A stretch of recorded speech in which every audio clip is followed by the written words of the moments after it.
అరిస్తే గెలిచినట్లు కాదు, మౌనంగా ఉంటే ఓడిపోయినట్లు కాదు. సమయానికి తగ్గట్లు ఉండటమే మనిషి గొప్ప లక్షణం. చిరునవ్వు, నిశ్శబ్దం రెండు శక్తివంతమైనవి. మొదటిది చాలా సమస్యలను పరిష్కరిస్తుంది, రెండవది చాలా సమస్యలను నివారిస్తుంది. పొందటంలో ఉన్న ఆనందం కన్నా కోల్పోవటం ఉన్న బాధ ఎక్కువగా ఉంటారు.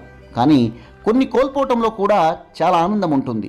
చెడు స్నేహితులను, చెడు మనుషులను దూరం అవ్వటం, చెడు ఆలోచనలు ఇవన్నీ కోల్పోతేనే కదా మన జీవితంలో ఆనందం ఉంటుంది. నేస్తమా, కష్టం కన్నీళ్లనే కాదు, నిజాలను బయటకు రప్పిస్తుంది. దాపరికాల ముసుగును తొలగిస్తుంది, వాస్తవాలను వెలుగు చూసేలా చేస్తుంది. కష్టం కూడా ఒక మంచి స్నేహితుడే. నీలోని ధైర్యాన్ని, నీ సామర్థ్యాన్ని నీకు తెలియజేస్తుంది. నీ భవిష్యత్తుకు గమ్యాన్ని వెతికేలా కష్టం నీకు ఎదురుపడుతుంది. బాధ మనుషులను మారుస్తుంది.